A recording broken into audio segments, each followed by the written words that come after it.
Smart kids ഒപിയുടെ പുതിയൊരു വീഡിയോയിലേക്ക് എല്ലാവർക്കും സ്വാഗതം. 2026 ജൂലൈ 11 ലോക ജനസംഖ്യാ ദിനവുമായി ബന്ധപ്പെട്ട് ക്വിസ് മത്സരങ്ങളിൽ ചോദിക്കുന്ന ഏറ്റവും പ്രധാനപ്പെട്ട ചോദ്യങ്ങളാണ് ഞാൻ ഉണ്ടാക്കിയിരിക്കുന്നത്. ഈ വീഡിയോ ഇഷ്ടപ്പെട്ടാൽ സബ്സ്ക്രൈബ് ചെയ്ത് നമ്മുടെ കുടുംബത്തിൻ്റെ ഭാഗമായി മാറുക. നമുക്ക് വീഡിയോയിലേക്ക് കടക്കാം. ഈ വീഡിയോയുടെ സ്പെഷ്യാലിറ്റി എന്ന് പറയുന്നത് ഞാൻ ഏറ്റവും ഇമ്പോർട്ടൻ്റ് ആയിട്ടുള്ള ക്വിസ് മത്സരങ്ങളിൽ ചോദിക്കുന്ന ചോദ്യങ്ങൾ മാത്രമാണ് ഉണ്ടാക്കിയിരിക്കുന്നത്. ലോക ജനസംഖ്യാ ദിനം ഏത് തീയതിയാണ്? ജൂലൈ 11.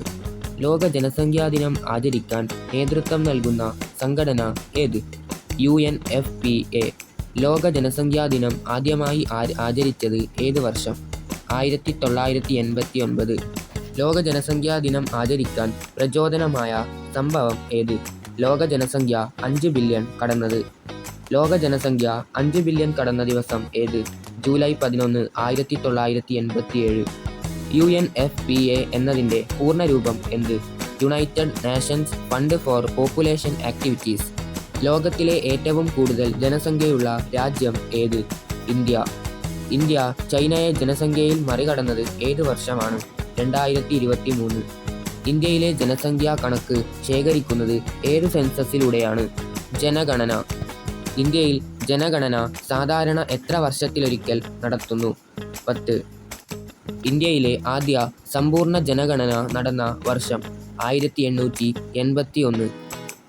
ഇന്ത്യയിലെ ജനഗണനയുടെ പിതാവ് എന്നറിയപ്പെടുന്നത് ആര്? WD പ്ലൗഡൻ. സ്വതന്ത്ര ഇന്ത്യയിലെ ആദ്യ ജനഗണന നടന്നത് 1951. ഇന്ത്യയിലെ ഏറ്റവും കൂടുതൽ ജനസംഖ്യയുള്ള സംസ്ഥാനം? ഉത്തർപ്രദേശ്. ഇന്ത്യയിലെ ഏറ്റവും കുറവ് ജനസംഖ്യയുള്ള സംസ്ഥാനം? സിക്കിം. കേരളത്തിലെ ജനസംഖ്യ ഏറ്റവും കൂടുതലുള്ള ജില്ല? മലപ്പുറം. കേരളത്തിലെ ജനസംഖ്യ ഏറ്റവും കുറവുള്ള ജില്ല? വയനാട്. ലോക ജനസംഖ്യാ ദിനം ആചരിക്കുന്നതിൻ്റെ പ്രധാന ലക്ഷ്യം? ജനസംഖ്യാ പ്രശ്നങ്ങളെക്കുറിച്ച് അവബോധം സൃഷ്ടിക്കൽ.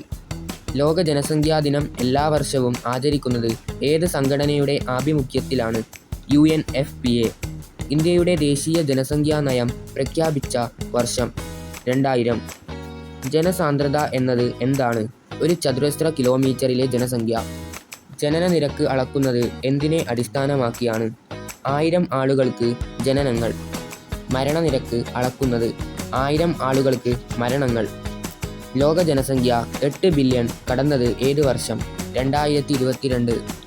ജനസംഖ്യ പഠിക്കുന്ന ശാസ്ത്രശാഖ? ഡെമോഗ്രഫി.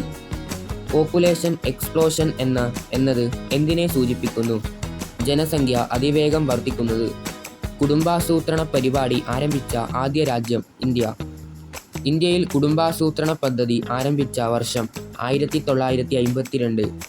ജനസംഖ്യാ ദിനത്തിൻ്റെ പ്രധാന സന്ദേശങ്ങളിൽ ഒന്ന്? ആരോഗ്യമുള്ള കുടുംബം, സന്തുലിത ജനസംഖ്യ. ലോക ജനസംഖ്യാ ദിനം ഏത് സ്ഥാപനത്തിൻ്റെ തീരുമാനപ്രകാരമാണ് ആരംഭിച്ചത്? UNDPയുടെ ഗവേണിംഗ് കൗൺസിൽ. ഈ ചോദ്യങ്ങളെല്ലാം തന്നെ മുൻ വർഷങ്ങളിൽ ആവർത്തിച്ച് ചോദിക്കുന്ന ചോദ്യങ്ങളാണ്. ഇതുപോലുള്ള കൂടുതൽ വീഡിയോസിനായി ചാനൽ ഇപ്പോൾ തന്നെ സബ്സ്ക്രൈബ് ചെയ്യൂ. വീഡിയോ ഇഷ്ടപ്പെട്ടാൽ ലൈക്ക് ബട്ടൺ കൂടി അമർത്തൂ.